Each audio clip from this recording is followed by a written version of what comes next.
Hello, hello. Welcome to the Pitchy podcast. We're your hosts, James and Stephanie.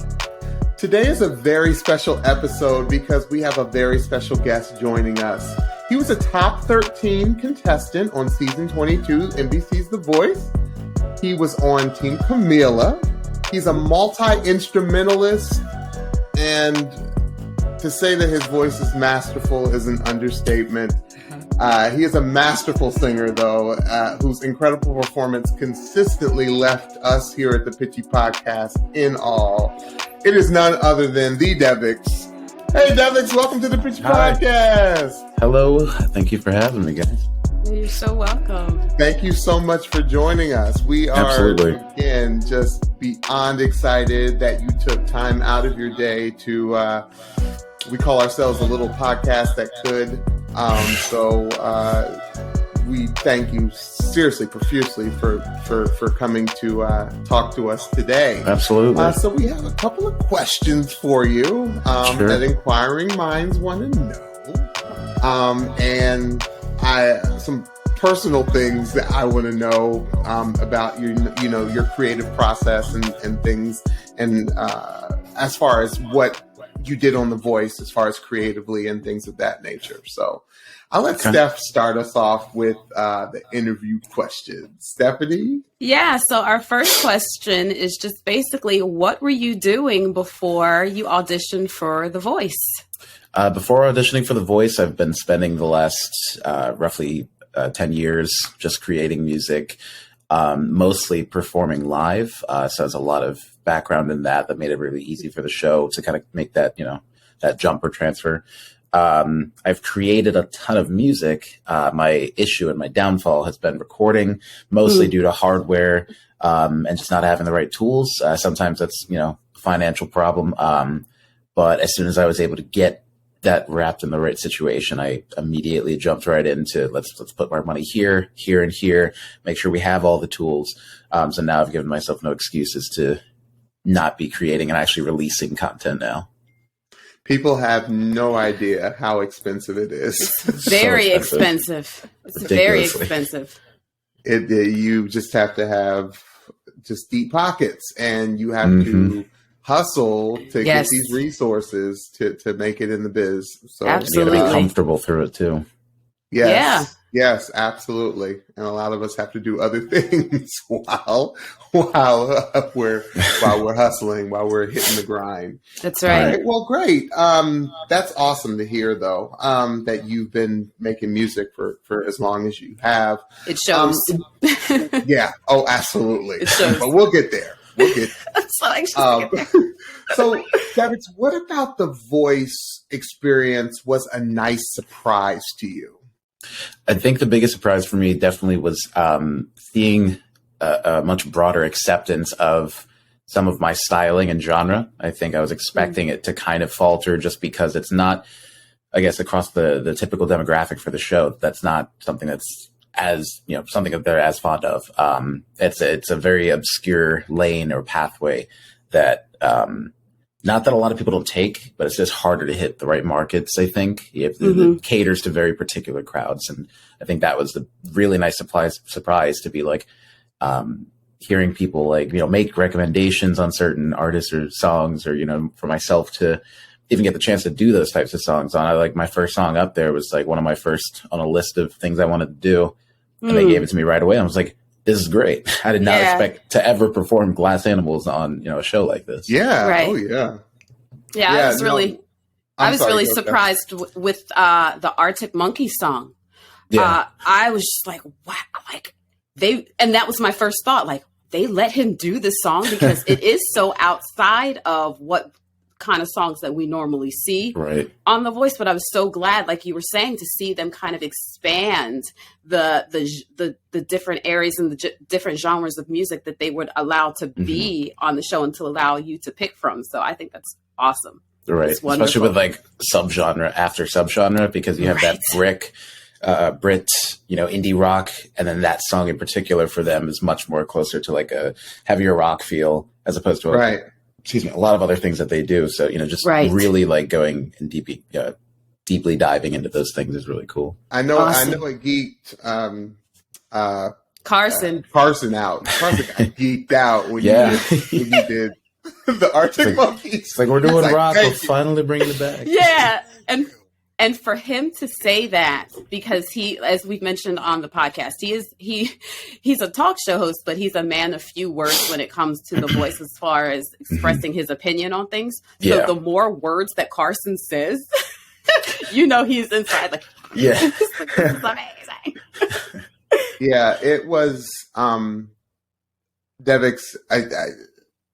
It is one of your performances Stephanie and I continue to go back to.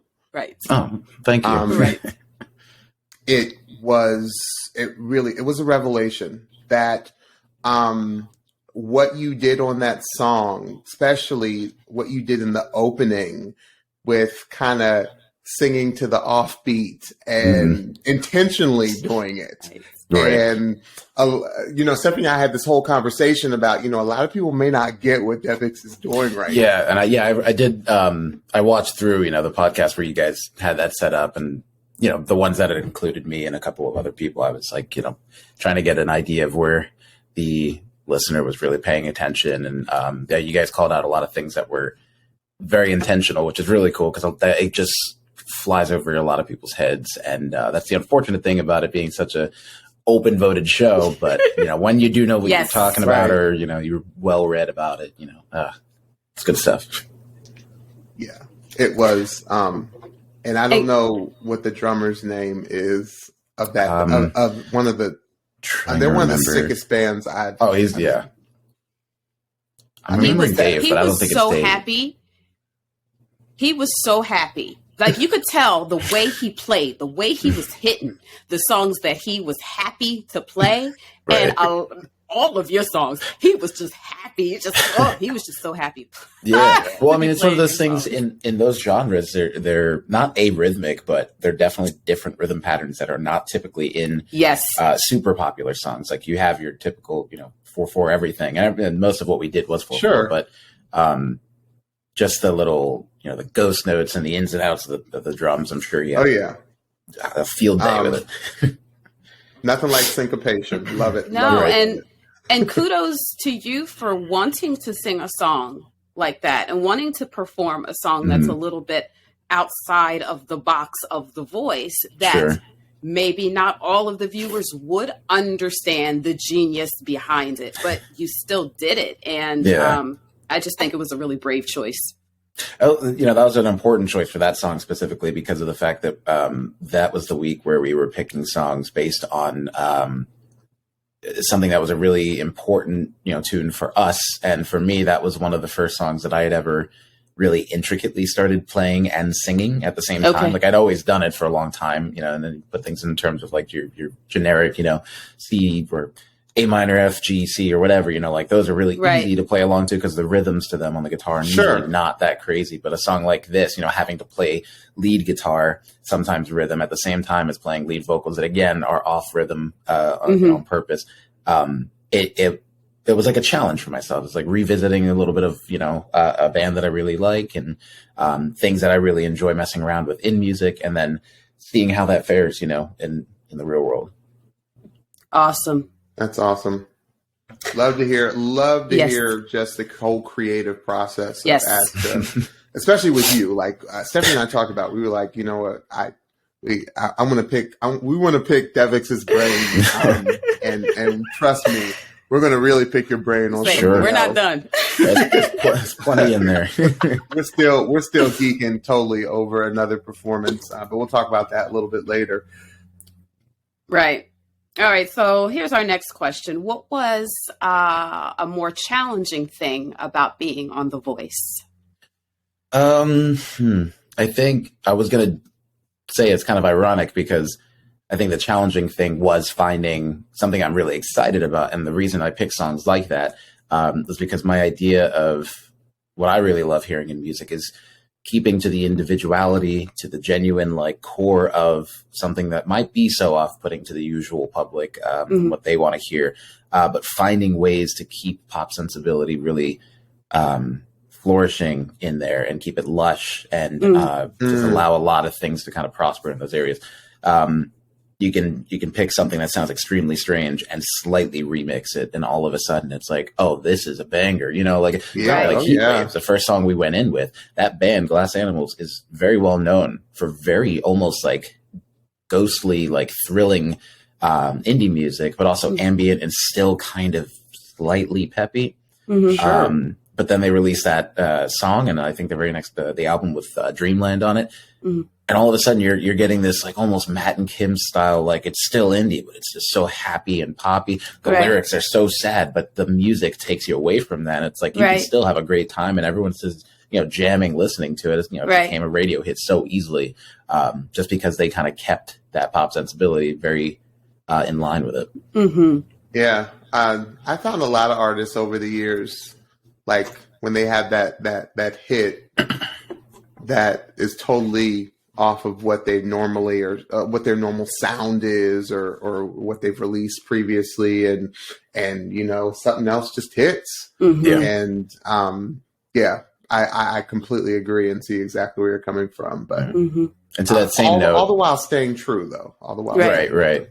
To that same note, it wasn't always necessarily hard to add pop sensibility in. It was, for something like Yellow, Coldplay, it became more of a struggle to figure out how to make it sound like your own without taking the pop sensibility out. So that was the opposite end of that. It was like, okay, this is a very, very, very well-known song. Like, the people who hear this song and like this song, they just want to hear this song.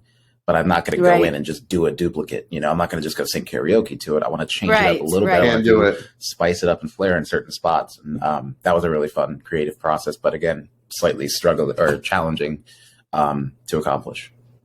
Especially not this season. You can't go in singing any karaoke with any. No, not this at season. all. Stephanie and I often remarked how the bench was deep. Yeah. The bench was really deep this season. Yes. What would you say was your favorite performance? Of mine or of all the? Both. How about that? Okay. I would say so. Out of my performances, that's a really tough call, actually. I would probably say between Electric Feel and Sex on Fire. Thank you. Those were two that I definitely enjoyed most, not just performing, but, getting a little bit of creative styling in there. And then out of everyone else's, I think, totally blanking on names right now, but Justin Aaron and his battle partner, I didn't get Destiny. There we go. No absolutely more drama. Phenomenal. Yes, that was beyond incredible. Like I knew that me and Sasha did a pretty good job with what we did, and I got really excited for when that was going to go up in air. Pretty good. I have to stop it. Pretty good. Well, the funny thing was like that song came on with Justin and Destiny, and I was like, oh my God, I don't even care about mine now. Like, I don't even care if it gets aired. This was amazing. I texted them. I was raving about it to everybody else. Like, so much power in what they were doing, and it was very, very fun to listen to. So I'm assuming they went before you. They were aired before, yeah. Okay. Recording doesn't always go, entirely in order with how they put it out, but they definitely were aired before, yeah. Okay. Now we can't go any further without talking about. Since you opened the door, and this is not hyperbole. Like like seriously, Devix, one of the greatest performances of The Voice. Period. I'm talking about 22 seasons. Yes. Yes. I probably play it at least once every other day. Right. And I don't want you to think I'm some weirdo. No. But I know good music. And that was a masterpiece. So can you talk a little bit more about, what went into that arrangement? Because it's so funny. And we talked about this on the podcast previously, but Steph did not recognize the song when it first started playing. And I told her, I said, oh, there was somebody a couple of seasons back who I think did a blind to this. Mm-hmm. Yeah. And I sent it to her, and she's like, oh, okay. And then I refreshed her memory, and then she went from there. But yeah, we and the Pitchies want to know what went into that arrangement, because that was fire. So to start with that song, the very first idea behind getting anywhere with that song was almost like a defeat. It felt like for me and Sasha. We got paired up against each other, and then you have your whole process of listening to their blind audition and kind of hearing how they work with their music. And then of course there's that little bit of intimidation, because you hear these amazing singers and you're like, I'm supposed to go up against that. And like, it doesn't matter where you find yourself. Right. It's like, it can still be very intimidating. Not to mention she's very young, and to have that powerful little voice and like that developed of a voice at that age just means she can only get better, and she's already phenomenal. So that kind of thing is, can be flustering.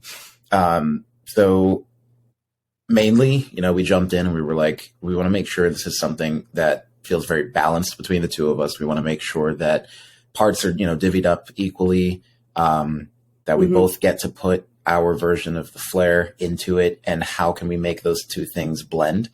And I knew that something I really like doing in my music is definitely like a build up situation. It's kind of like starting off slow or easy or low, and then just kind of like exploding, as we move along. It's like, oh, it's getting better. It's getting better. Oh my God, it's still going. Like, and then just, Right. Yeah. Right. So we had to play around with what key we wanted to do it in. When we first started practicing, we were working on it with the original like file, the original song. And it was really, really tough for both of us to like, it was easy to learn the song, how it is. The problem was that there were so many voices in the original. Sasha didn't know it, right? Yeah, she didn't even know the song in the first place. I've noticed since it was released, so I got a little lucky there. But it was just crazy that, like, even for knowing the song so well, there was just so many, harmonies and vocals in the song. The song itself has so much instrumentally going on. So trying to practice to that until we got like a rehearsal track or something was very, very tough. And I think what we needed to do is just like, okay, we need to figure out how we can focus on this easiest. And that's when I heard you guys really enjoying the iconic guitar part in there. I kind of stripped it down to just that so that we could just work with the chords first. I just heard it in my brain. I'm sorry. The guitar. I'm having flashbacks. Go ahead. I'm sorry. So we use that guitar part to be like our baseline of everything. And I think that's like one of the easiest ways to kind of start to build something, especially in my brain, is to throw the guitar out there and see what can be built upon that, because then you can make your edits out of the guitar later if you need to, but at least have that bass ground to work with. Right. That's how I do a lot of my producing and stuff too. That's, wow.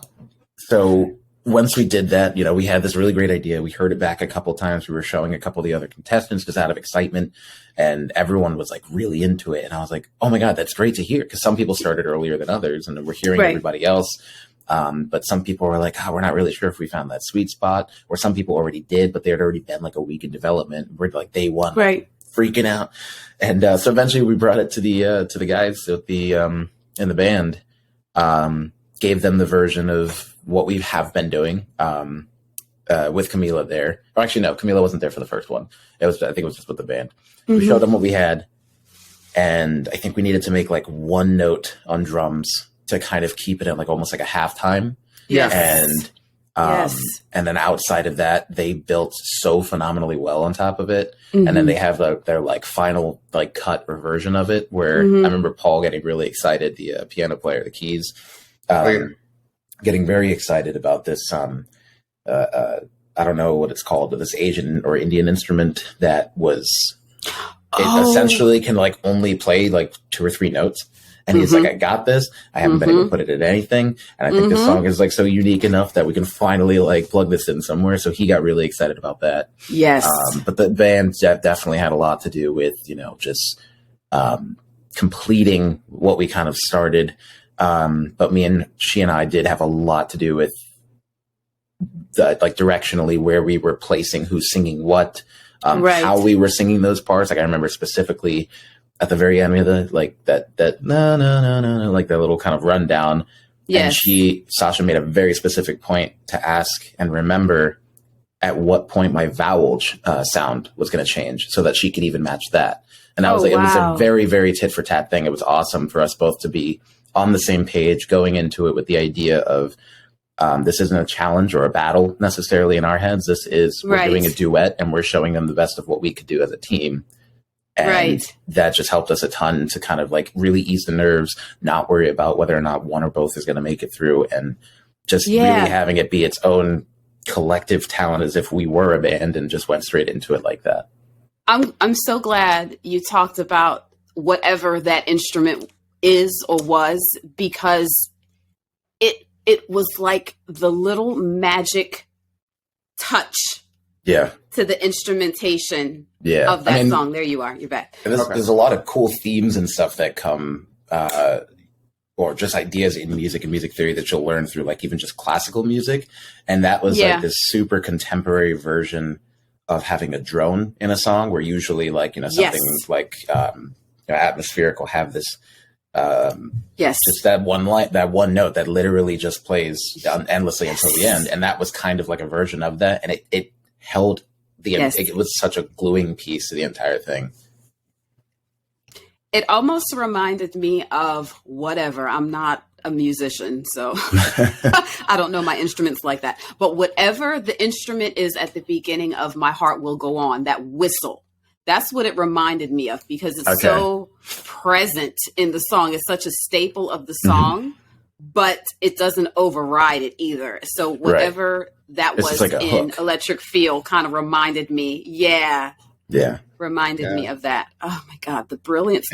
Devix, I got to ask you about, because I went to school for voice, and so I got to ask you about your voice, because again, I am a studier of your voice, because, and please understand that you'll understand what I'm talking about when I'm saying what I'm about to say, but the manipulations you do to your voice are I just like, how do I learn that?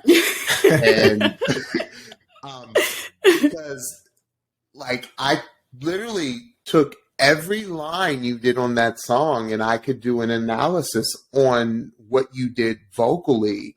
And some of the coaches, like I think Gwen said, there's such a, like I forget the word she used, but it's like you just caress your voice and do these amazing things. Is this something that you've been working on for years to create your own sound, or did it just happen organically? A little mix of both, honestly, because I feel like when I first started, it had a lot to do with, just an interest in music in general. And then I really fell in love with like the science behind like music and sound. And it was just really cool. Excuse me, not anything that I would have like heavily studied, but something that I just was super interesting to me. And we got to a certain point where, like my startup in singing was, I had already messed around with singing at home, but it wasn't really like supposed to be whatsoever anything more than just a hobby or just something to do while I'm like doing something else.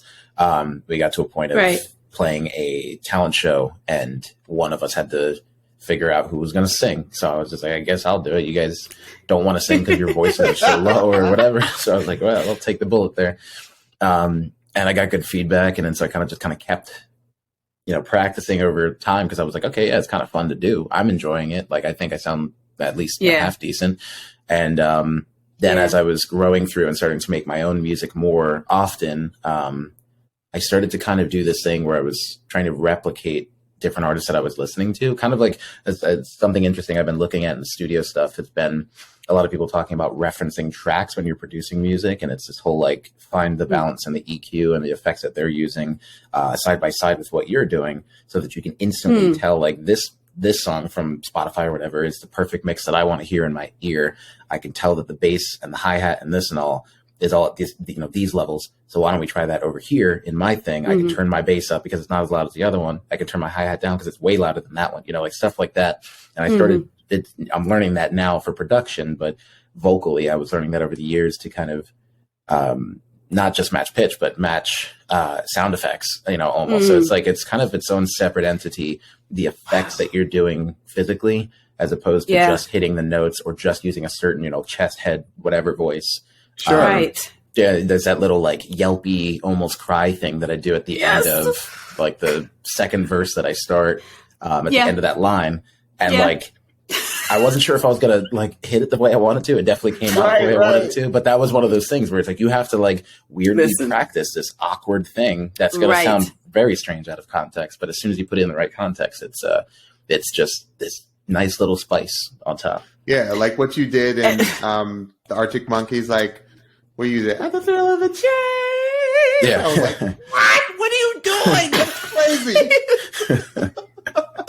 Well, and you know the effect or the yodel or what you did in Electric Feel Hit. This is something you said 4, and the way you threw that's that. The one I'm talking about. Yeah. When you threw that 4, and all them judges said, "What?" You must have known that you hit that thing right we all reacted. I know I reacted. I said yes. For me, so it's tough to hear. Like, obviously, we can't really hear much what's going on. We can't hear like the coaches and stuff. And I did hear their reaction on the actual episodes. But yes, for me, what was really great was hearing that coming back through the monitor, because I could hear myself hitting it properly. I was like, okay, yes, yeah. It's crazy. Steph and I talked about this. Like, I know what we hear as a TV listening audience is not what the coaches hear. Right. With those speakers in there. Right. Because, occasionally, like when they cut to like the coaches talking to one another during a performance, you actually get the real sound of what it really does sound like for like 2 seconds. Mm-hmm. And I know stuff, goes into production and gets mixed, especially before the lives and stuff like that. Right. But I know you probably were really honored when John said that was his favorite performance. Definitely look up to him in a lot of different ways. So just hearing all of his good feedback throughout the whole show was just very enlightening. Yeah. And that's Sasha, like you said, that's her voice is bananas. Like, yeah, I would constantly say, check the birth certificate. Because she's full of it. I was like, there's no way. Yeah. There's no way. Yeah, she's crazy. even like that at that age. And just the way you both complimented each other. Yeah. I don't know who makes pairings on the show. I don't know which produced whoever matched y'all two up did a good job, because I think so you too. all really complimented each other, vocally, energy wise, all of it. Yeah, and I think you have to find how to compliment. Like, it's one thing if your voices just naturally blend, which I think a lot of people probably could somewhat pull off no matter what. But I think what really ends up becoming the challenge is to, like, James, you would kind of, you had that like frozen moment for a second, so you might not have heard this, but I was telling Stephanie how like it came down with me and Sasha to just something as complex but still simple in a way. Her asking me on that last run that we did together before that outro little falsetto part. She asked me specifically at what point during that run my vowel sound changes, like just so that she could be on board that in depth. And so like that's kind of how tit for tat we were working on it, because we wanted to be like, okay, are you going into falsetto here? Because it's going to sound strange if I am still in Shakespeare and you're in falsetto, but we're trying to harmonize. And it's like we might as well both do the same thing. So yeah, like we dissected, and part for part, we were making sure that like each part really stuck the right way. And then just like even something as minute as, or nuanced as being a little bit more breathy with your notes than still keeping in the same register, but making just a little bit more breathy. She was really good, and I was really good about matching the amount of breathiness, completely separate from what we were doing. That was the entire performance. It was nuanced. It was selfless. Yes. On both of your parts. We talked about that, about other artists on the show, like how selfless so many of you all were this season. Right. It was crazy. Well, again, we could talk about this all day. But again, it was one of the highlights of everything I've ever watched on The Voice. It really was. Like from moment one, like from the first line you sang, like I was done at the music. Like when it opened and the intro music started, I was like, what is this? And then when you came in with your first line and the breathiness and the whisper, but there was power behind the whisper a little bit, I was just like, whoa. what is going? And then this Sasha comes in, and I'm like, okay. So, like, yeah, we could talk about this forever, but thank you so much for absolutely. For breaking that down for us. That right. Oh my goodness. That's good. Yeah. Our next question: What was the best thing about working with Miss Coach Camila? The best thing with working with her definitely came down to just the familiarity, openness, and like comfort that she bring to the situation. I don't know what it would have been like entirely to, be sitting in front of any of the other coaches and working with them, or, what that dynamic would have been like. Right. I was really happy to see how real she was and how much she was just like, I don't really know entirely how to explain it, but it was a very homey feel. Like it was just like, nice. Oh, I don't like, a lot of the times we're there, and especially for me, one of my biggest issues in all of what I do is being stuck in this survivalist interview mode, even when I'm on stage, which is where my lack of sometimes stage presence comes from, because I'm sitting here like, I have to be professional, can't leave my mark because then you can't hear me on the mic correctly. I don't want to mess anything up. So we're like prim and proper the whole time. But it was a lot of fun, like having her kind of pull us out of that comfort zone just a little bit. But also to make us feel okay with doing it. It wasn't just, hey, make sure you're doing this too. It was like her tips were like, when you leave here and you want to go practice back in the room, take a time aside to practice having fun. Like allow yourself to literally enjoying what you're doing. Cause like, and then I, in my head, I'm processing, okay, well, I love what I do. I've been doing this for how long? And it's not a single doubt in my mind that I'm going to, continue. It's definitely going to happen. So like while I'm on for the ride, I might as well like not just enjoy it, but show that I enjoy it, because then you start to enjoy it even more because of how much more of a show you're putting on. Yes. Yeah, that's awesome. Cause you're never going to have another experience like this before, and you got to enjoy it. And lest we forget, you got to sing and work with Charlie Puth. Yeah. And who was freaking out over Electric Field too. That's what we knew Electric Field was going to be special. When Charlie Puth was losing his mind over y'all's, I said, uh-oh. Yeah, absolutely. How was that? I was working with Charlie. Slightly bittersweet, but not negative at all. The thing was that he enjoyed it so much that he didn't have notes. So that was a portion of that where we could have gotten a little extra.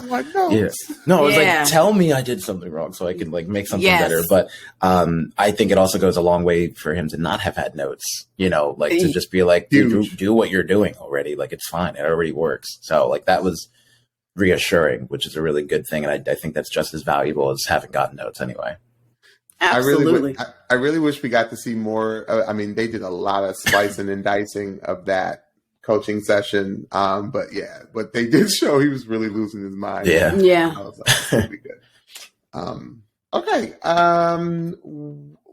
Who out of the other artists on the show do you want to do a duet with that you haven't done a duet with? That I haven't, I was going to say, because y'all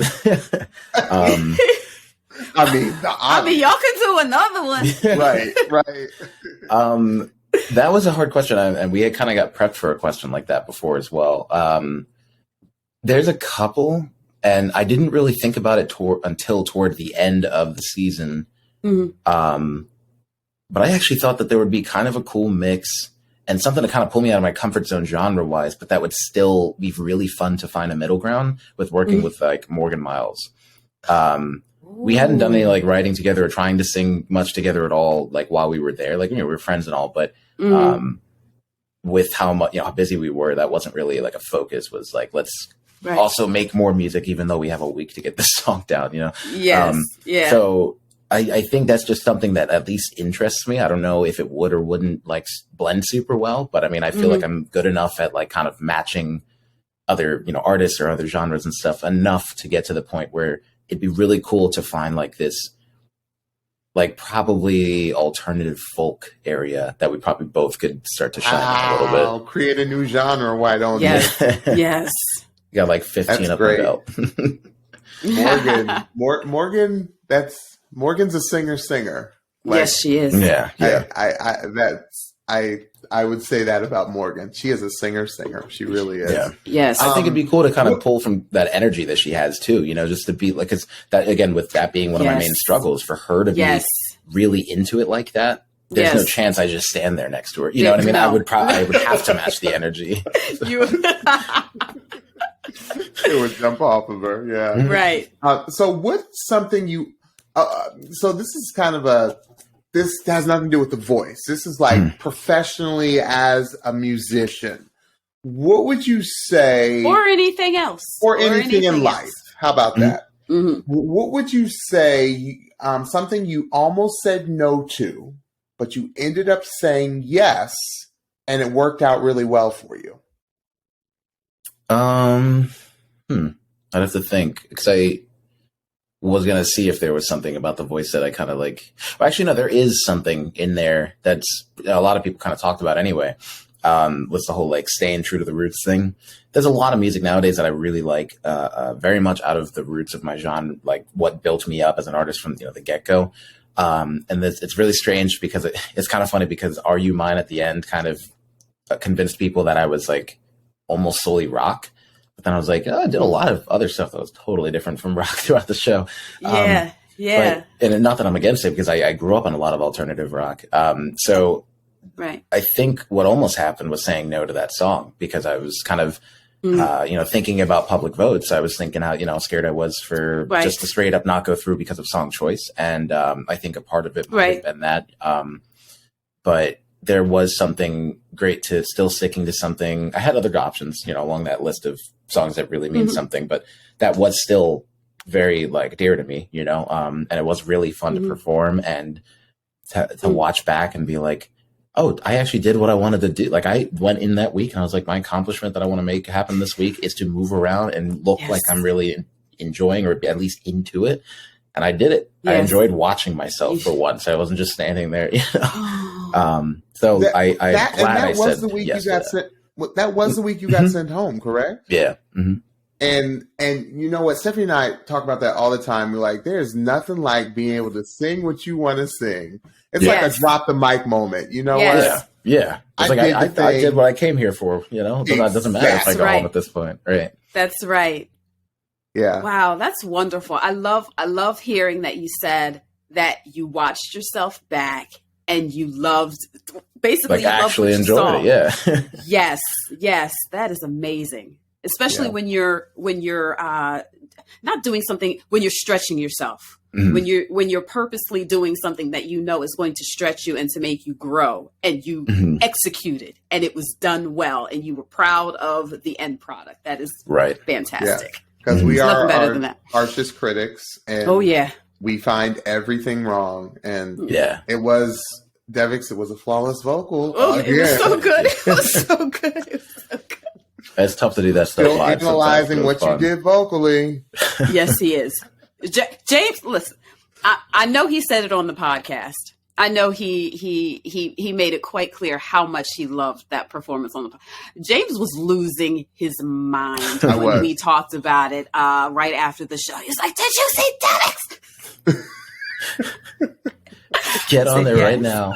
Go watch it. I'm like, dude, like, it's like he was like, seriously, that was Devix, you pull out all the tricks. Yes, that comes from that whole, something I used to describe myself in one of the fun fact sections on the app.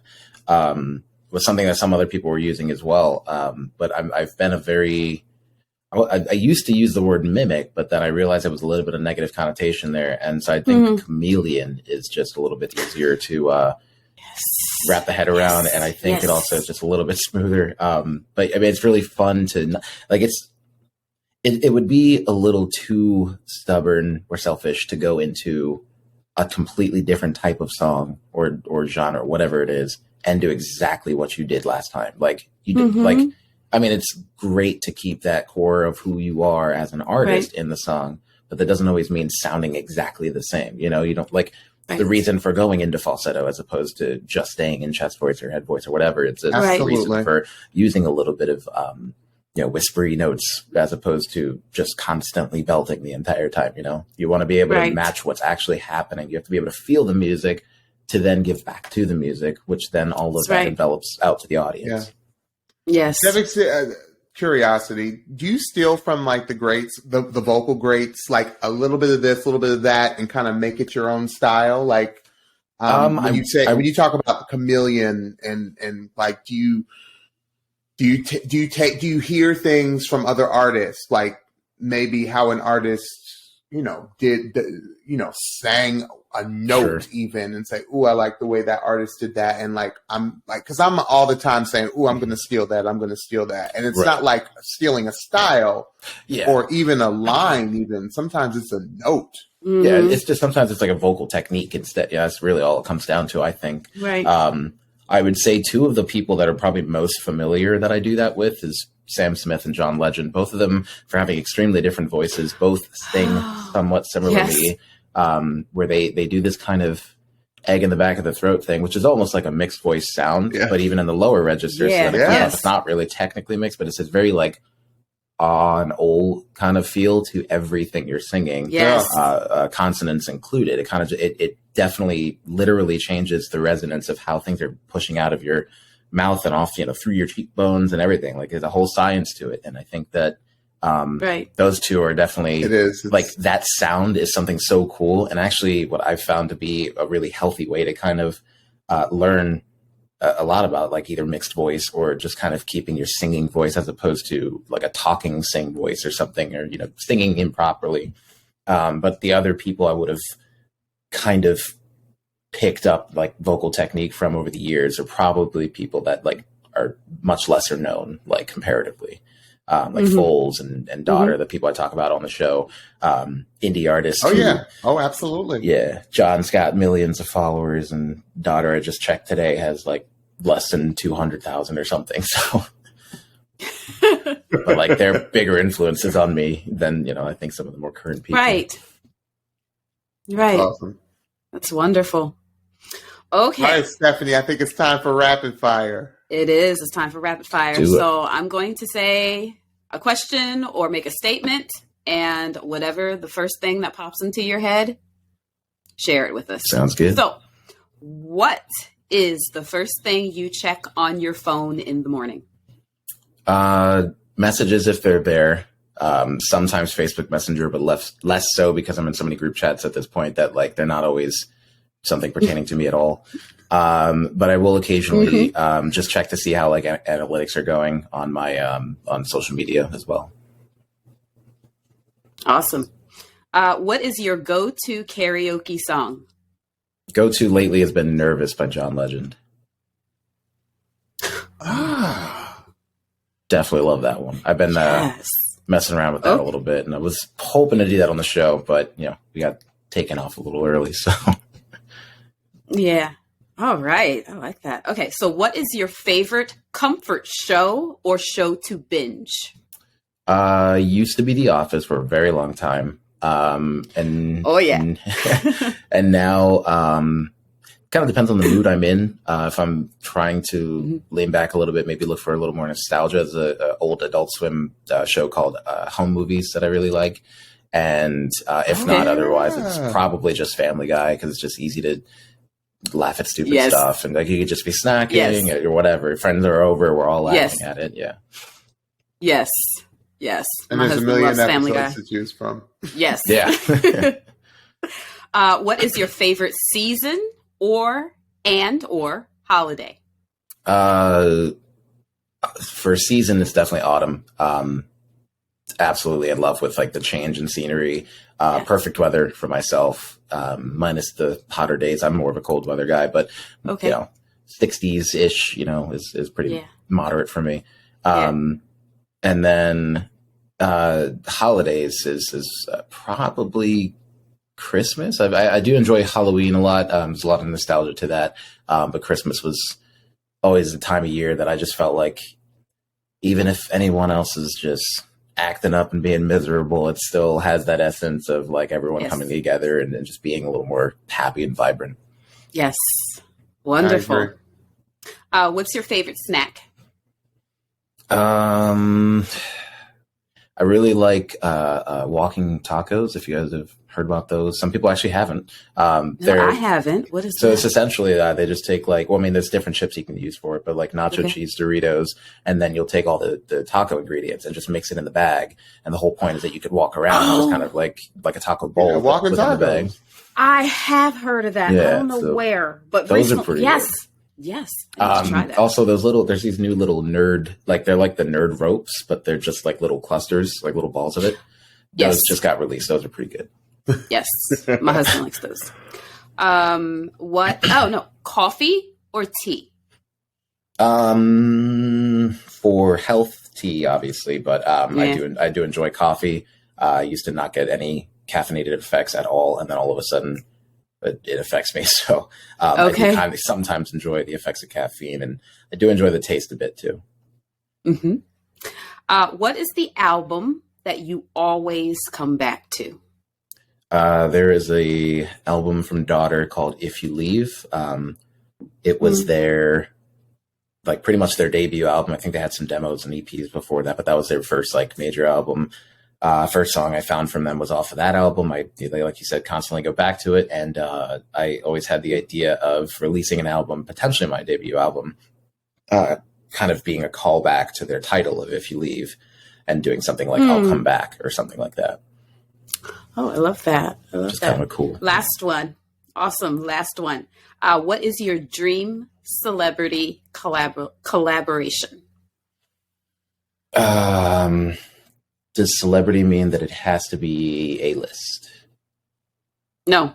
Okay. Then hands down, I mean, besides Daughter, which I keep talking about, lately I've been on a crazy fanatic kick of the band or the group Odessa. They're like an alternative electronic sound. I went to see them in September in between knockouts and lives. And they, holy hell, opened my brain up to so many cool things you can do with production value, just lighting for shows, just how you hold yourself presently on stage, the different types of things you could, it's two dudes producing music and then playing some instruments, but they have a very DJ-like feel. But they look really cool and aesthetic while they do it. Their platforms that they're on, which are symmetrical to each other, but two separate platforms, both have visual effects and lights. Video almost on the walls of it. They have a dedicated drum line for the band specifically. So all the drum shells to the drummers has synchronized light inside those. Oh, wow. Giant visual 3D stuff going on behind them on screen. And then, of course, their music is just absolutely phenomenal. It pulls you into a totally different world. Highly recommend listening to them, especially their new album.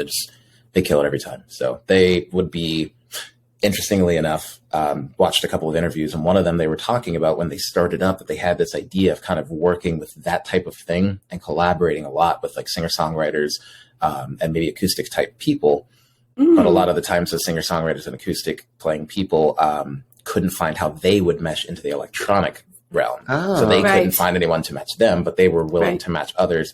And ironically, I've been playing acoustic for so damn long, and I produce now a little bit. And hopefully, there's some version of what happens on this album that catches their attention, because that would be just an amazing moment for me. And I'm hoping that would be beneficial for them as well, to just really make something awesome out of that.